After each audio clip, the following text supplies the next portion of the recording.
Students, in today's lecture, Business Management Lecture 4, we are going to cover the levels of management. Let us start with top management. It consists of the board of directors and the chief executive officer of the company. The board of directors comprises the elected representatives of the stakeholders, that is, shareholders. It is basically an organ of review and control and is accountable to the shareholders. So, board of directors are always accountable to the shareholders because those are elected by the shareholders.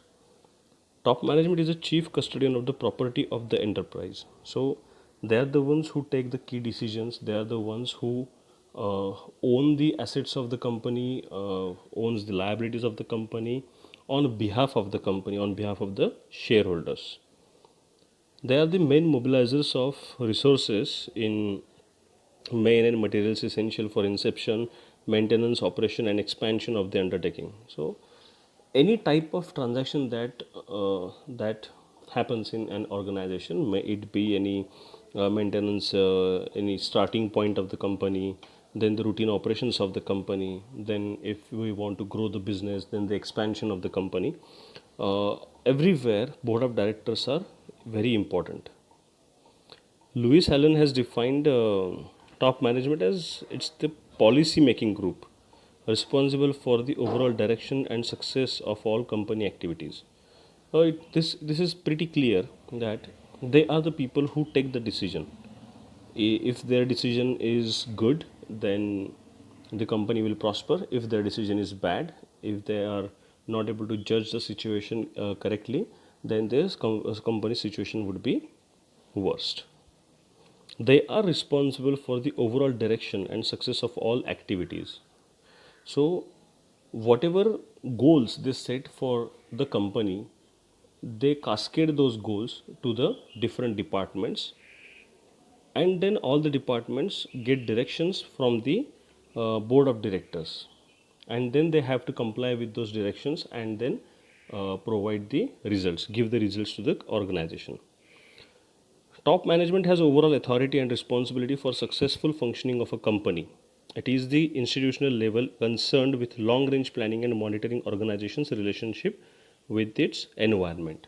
So when they say with its environment is nothing but internal employees, external suppliers, external customers, government agencies, different government agencies, all these put together become an environment of the company.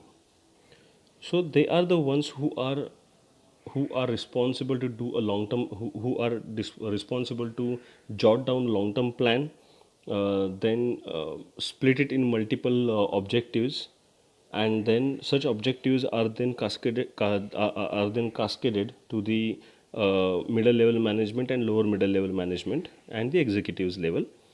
They give the direction to those employees and then they achieve the goals. What are their functions? The top management's functions. First is to provide a basic sense of direction, as it is clearly mentioned in the definition above. They decide on the objectives, strategies, policies. They have to analyze and understand the nature and behavior of the relevant external environment for this purpose. So, before they take any decision, let's say they want to expand, they want to grow their business further. But if there is no demand for their products in the market, adequate demand, then would they be able to expand that business? No, because then what comes on a priority is planning. They have to plan for it. They have to ensure that the sales get increased once the expansion takes place. So such type of decisions are taken by them. For that, they have to do planning. They have to analyze the data. They have to get the surveys done from different departments. Then second, for the second main function of top management is to design the organization structure in terms of differentiated and integrated activities, roles of various positions and authority, responsibility relationships between them. This function also includes design of decision making, communication, reward, penalty system, etc. So, as I mentioned to you that they have to first plan, they have to set a goal for the entire company, then they have to split the goal in for the multiple departments. So, they are the ones who take a decision as to which department should be functioning in the organization. So it could be either accounts payables department, accounts receivables department, sales department, marketing department, IT department, HR department, treasury department, main finance function department, reporting department, general ledger department. So there are these various types of departments, and the top management, that is the board of directors, CEO of the company, they decide on how many departments should be there, how many people should be working in that particular department, and accordingly they allocate the work to them, and then they set the goals for them, that this is your goal, this is the activity that has been assigned to you, complete this activity, achieve this goal, and then company will prosper together with you. Third main function is to build and maintain human organization by selecting, training, and motivating the departmental heads and other key executives or technical experts of the company. Top management must ensure the quality of personnel in terms of their skills, orientations, and commitment.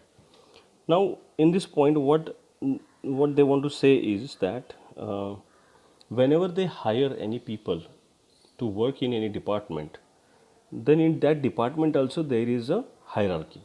So the department head would be there. Under the department head, there could be multiple managers. Those multiple managers individually would be having a team of executives. So these are the people who are responsible to hire the correct resource.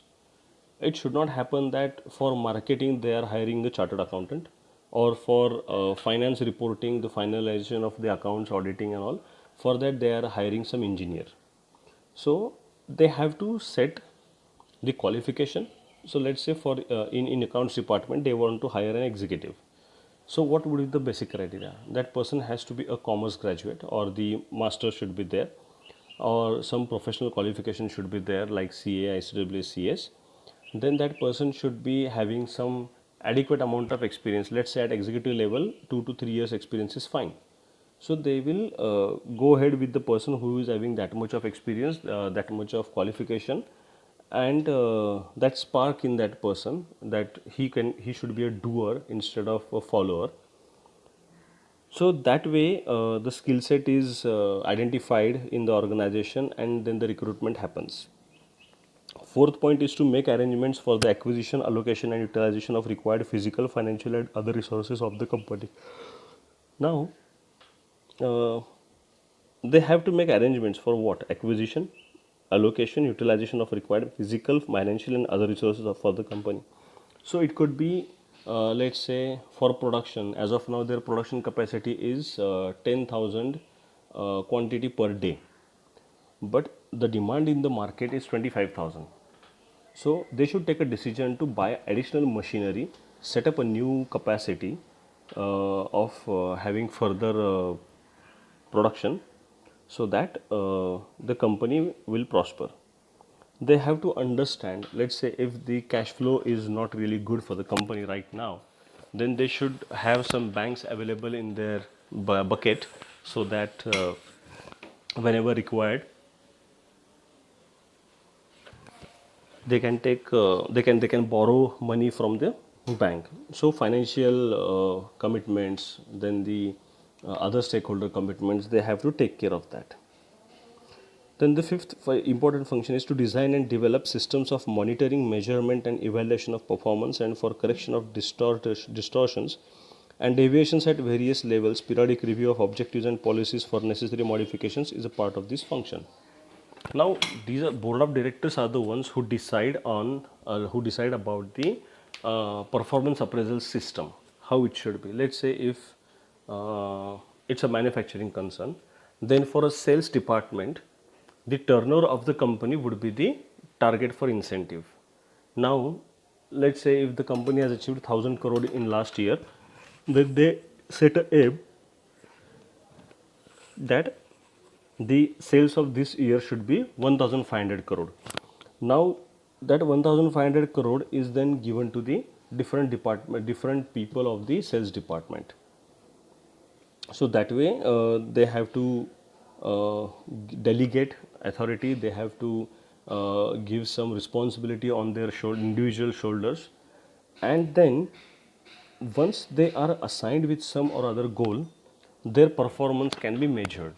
So let's say if one person from the sales department was allotted with 200 crore business, so that person is supposed to get a business of 200 crore during the entire year. How company will understand that, okay, out of 1500 sales, 200 crore was given by this person? So they keep track of it.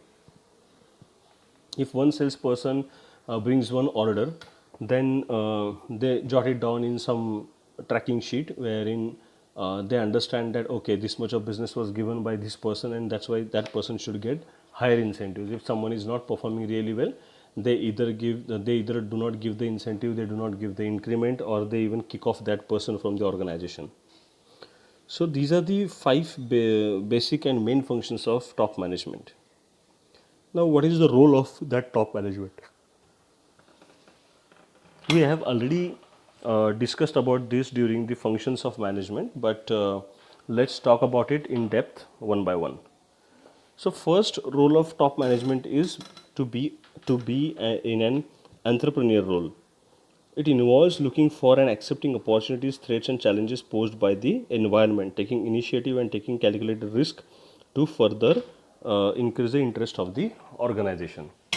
So they have to foresee the things. They should be able to understand what is going to happen in future about for in case of their business. Now let's say take example of COVID. In COVID, no one had earlier assumed that the lockdown would go beyond 21 days. So initial 21 days, everyone was happy. They were prepared for it. But on the 21st day, when our Prime Minister Narendra Modi said that the lockdown to be extended further by 15 days, at that time, everyone was panicking. There is a loss of business, we would not be getting any transport facilities, we would not be able to go out anywhere. But the people who had planned for it already, that they could foresee that, okay, next another 4 to 5 months we will be under lockdown, so we will have to find another way of doing business. So they went to digital marketing, digital sales, so online sales. So that way, such decisions, such opportunities have to be understood by the top management, because they are the ones who take the critical decisions. Because of their decisions, company either may prosper or may go to the either it will prosper or it will make losses. Second one is decisional role. Yes, the name itself suggests that they should be able to take long term decisions. Development role. In development role, top management is expected to safeguard, promote, and develop the interest, assets, facilities, and human resources of the enterprise. So, let's say in an organization, if the board of directors have announced that at executive level, everyone has to go through this training because it is going to groom you well if you are eyeing for better opportunities in the same organization or outside the current organization. So that's the way wherein the top management plays a key role in in taking decisions, in understanding what the market really wants, grooming their people effectively, so that they achieve their goals easily. Leadership role. Obviously, they are the decision makers, so they must be good leaders. Coordination role and trusteeship role. In both these roles, coordination is nothing but bringing different departments together, bringing two people together or multiple of two, or multiple people together, so that they achieve one common goal. So that is coordinating. The trusteeship role. As the board of directors, CEO, CFO, they are the representatives of the shareholders. Every employee is expected to trust their top management, so that whatever decisions the top management takes, it would be easy for the team to understand and then act on it. So far we covered the top management part. Now we will go to the middle management. Now middle management is either the department heads, assistant managers, managers. These are the middle management.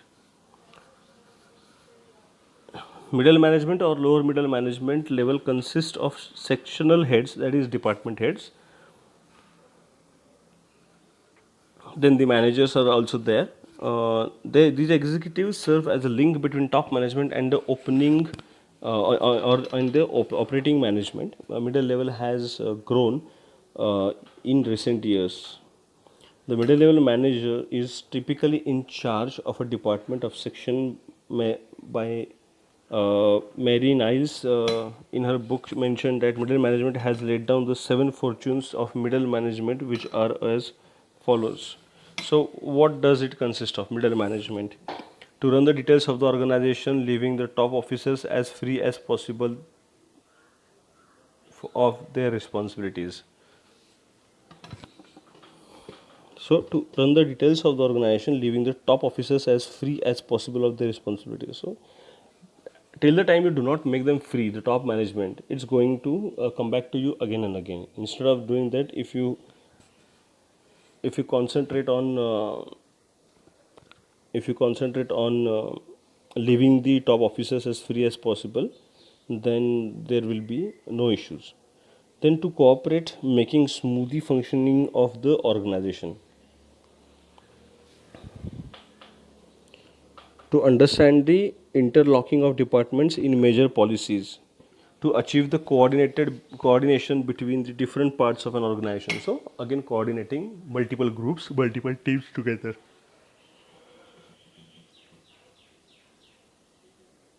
Then to build up a contented and efficient staff where reward is given according to capacity and merit and not according to the change or length of service. So it is possible that there are people in the organization who do not feel satisfied by the increments and all, so they keep on crying every time.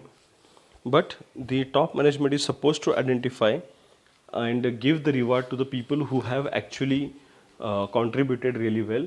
A needle moving approach is there to develop leaders of for the future by various training and exercise experience. So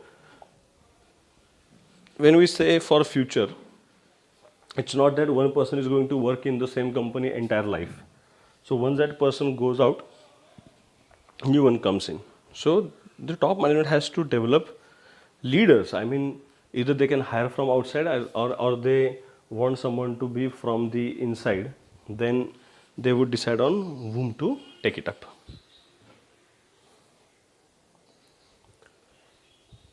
To build a company split where all are working to provide a product or service wanted by others.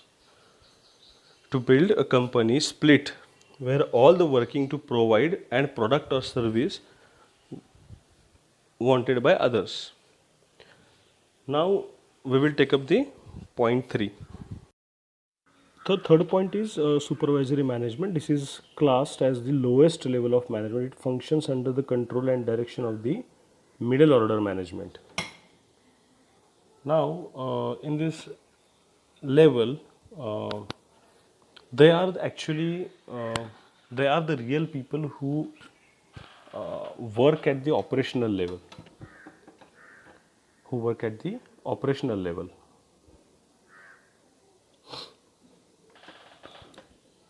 Supervisory management is also asked to render advice to the middle order.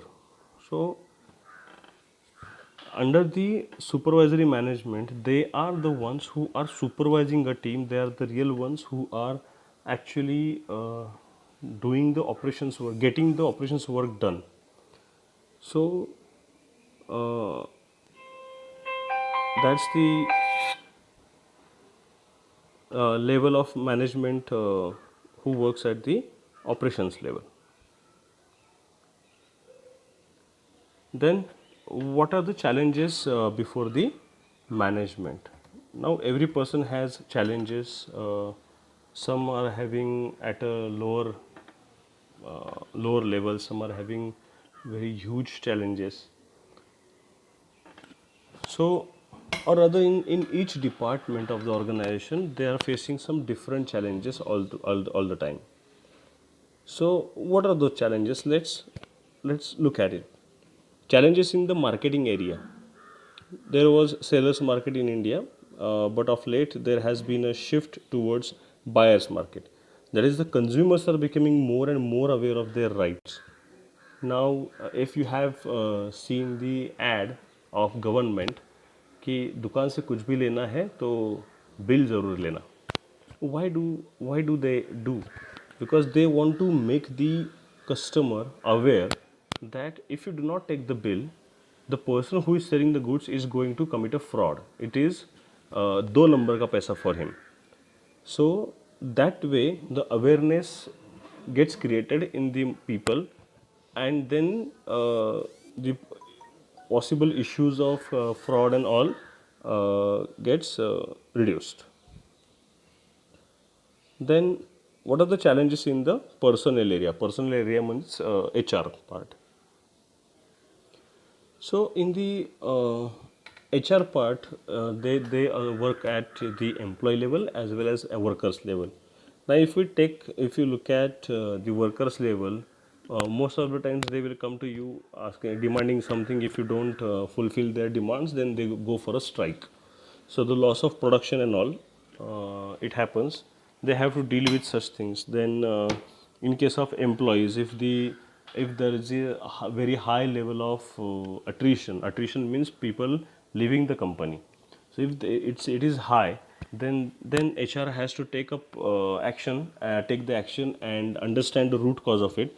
Is it because of the bossing behavior of their line managers? Is it because of the salary? Is it because they don't feel like working in the organization? The environment of the organization is not work culture is not good.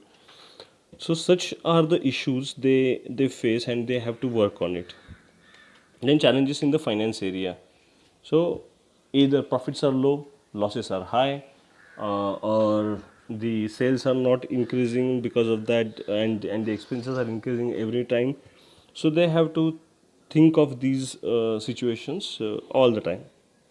Challenges in the purchasing area. There is a shortage of certain essential thing in India. I mean, it is facilities such as telecommunication, energy, water, petroleum and petroleum products, housing, etc. Likewise, there is dearth of some essential components and spare parts. Rising prices or inflation is also another challenge in area of purchasing. Now, challenges in the technology area. Either the technology that is being used is outdated, it can be hacked by anyone, or the latest upgrades are not done in a timely manner, or the technology upgrade training is not being provided to the employees. These are some of the examples I would say are the challenges for the technology area. Then challenges in the quality and price area. Goods and services are of very low quality as compared to international standards. This is mainly because of low quality material, use of outdated technology, and the lack of quality control. Similarly, the price of Indian goods in such is much higher. It is due to low labor productivity, low efficiency, lack of proper material management, labor absenteeism, etc. Or could be possible that labor is there but the machine is not working most of the times. Then challenges in the social area. Indian managers are facing challenges in the social responsibility field. The problem of nutrition to infants, basic education, civic amenities, healthcare, family planning, unemployment, etc. Do not remain the problems of the state only, also that of industrial undertakings. Then the next point is challenges from the international environment. So if Trump changes any policy, it does have impact on India.